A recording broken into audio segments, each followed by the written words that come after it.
ઉબરમાં બી આવી રીતે પાર્સલની બુકિંગો ચાલુ થઈ ગઈ છે. મતલબ કારણ કે આ એવી સૌથી લાંબી ને મોટી બુકિંગ છે આજના દિવસની. વરસાદ આવે એવું વાતાવરણ થઈ ગયું, અંધારું અંધારું. બોલો ફ્રેન્ડ્સ, આજના નવા વ્લોગમાં આપનું સ્વાગત છે. ને આપણે આવી ગયા છે અત્યારે નાના ચિલોડા કુતરપુર છીએ. અત્યારે ટાઈમિંગ થઈ ગયો છે બપોરના 1 વાગી ગયો છે. બપોરને 1 વાગી ગયો છે ફ્રેન્ડ.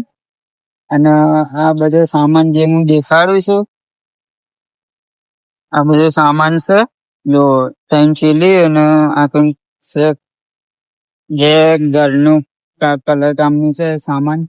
તો આપણે ઉબરમાં બુકિંગ આવી હતી, જેનું ડિસ્ટન્સ હતું 1.5 કિલોમીટર અને 1.5 કિલોમીટરનું ભાડું બતાવ્યું 90 રૂપિયા. તો ફ્રેન્ડ આપણે તો એક્સેપ્ટ કરી નાખી અને આવ્યું ભાડું હતું. તો મને ખબર નથી કે આ પોર્ટરની મતલબ મારા સામાનની બુકિંગ હશે. તો આપણે તો એક્સેપ્ટ કરી. બુકિંગ એક્સેપ્ટ કર્યા પછી ખબર પડી કે આ તો સામાનની બુકિંગ છે આવી રીતે પાર્સલની. તો આપણે લઈને આવતા રહ્યા અત્યારે. જોઈએ ડ્રોપ કરીને.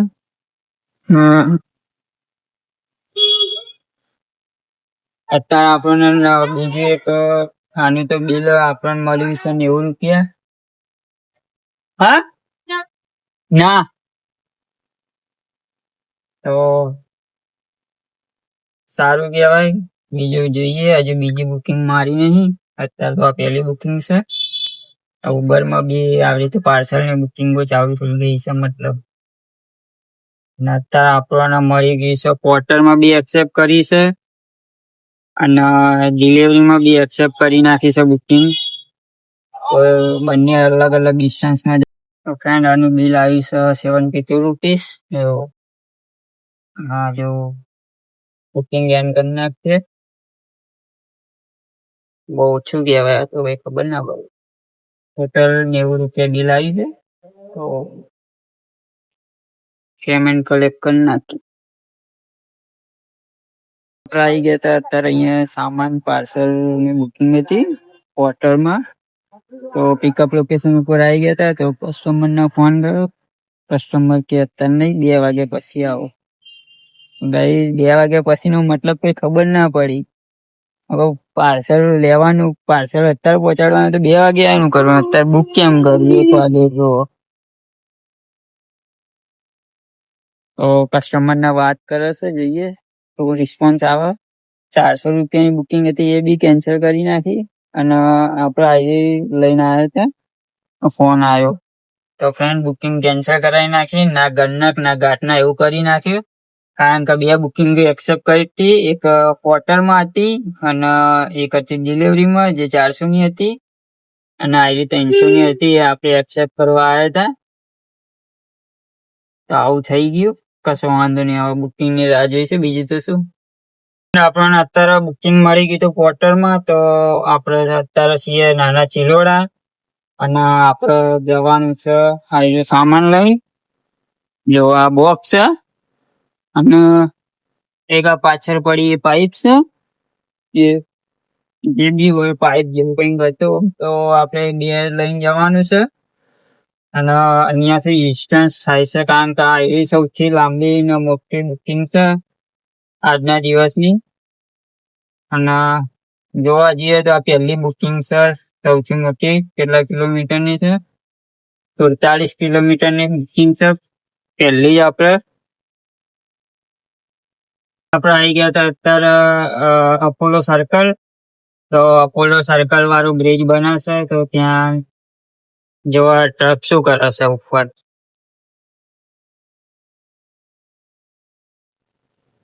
અહીંયા ટ્રક ઉપર મૂક્યા. બ્રિજ નવો બનાવ્યો છે. તો ટેસ્ટિંગ માટે 10 નહીં વધારે ખટારા, 15-16 ખટારા ઉપર મૂક્યા છે બ્રિજનો વજનનું ટેસ્ટિંગ માટે. જો આ નવો કેબલ બ્રિજ બનાવ્યો છે.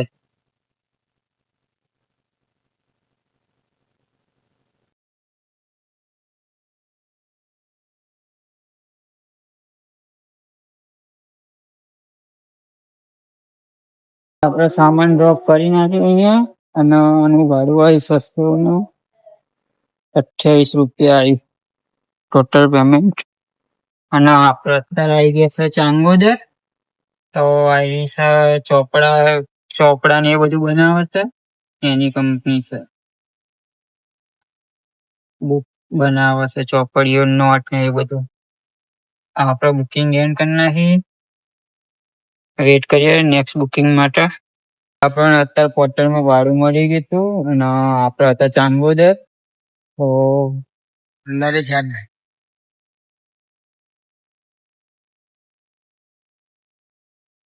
જવાનું છે આપણે સરખેજ રેલવે ક્રોસિંગ.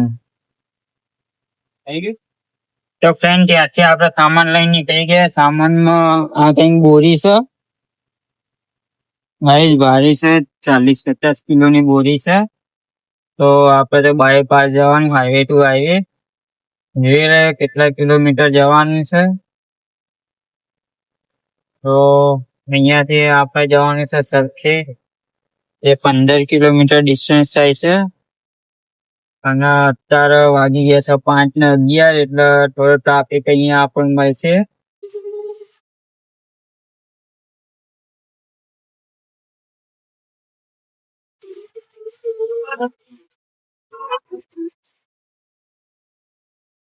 આપણે આવી ગયા હતા સરખેજ અને આનું સામાનનું ભાડું આવ્યું 232 રૂપિયા. કસ્ટમર જોડે આપણે 50 રૂપિયા એક્સ્ટ્રા લીધા, કારણ કે જે સામાન હતો એ ઉતારવાનો હતો, એટલા માટે આપણે 50 એક્સ્ટ્રા લીધા. કસ્ટમરે થોડી રગજગ થઈ હતી કે ઉતારવાના પૈસા આટલા બધા ના હોય ને આમને તેમ. તો ભાઈ સામાન ઉતારવાનું પોર્ટલમાં ડિલિવરીમાં આપવામાં આવતું નહીં, બરાબર. જેથી કોઈ રિક્ષા ચલાવતું હોય એના ખાસ ધ્યાન રાખવું. પહેલા જ નક્કી તો કરી નાખી થોડું સામાન ને ઉતારીએ, મદદ કરવાની કીધું, આપણે મદદ કરી તો પણ ભાઈ થોડા પાવરમાં આવી ગયા હતા. તો આપણે તો પેમેન્ટ તો લઈ લીધું અને અત્યારે આવી ગયા છે નેક્સ્ટ બુકિંગ માટે. તો ભાઈએ બીજી બુકિંગની રાહ જોઈએ છીએ. અત્યારે વાગી ગયા છે સાંજના 6. આવી ગયા છે થલતેજ. ને અત્યારે સાંજનું વાતાવરણ તો ગાઈ જોયા જેવું હોય. જો વરસાદ આવે એવું વાતાવરણ થઈ ગયું, અંધારું અંધારું.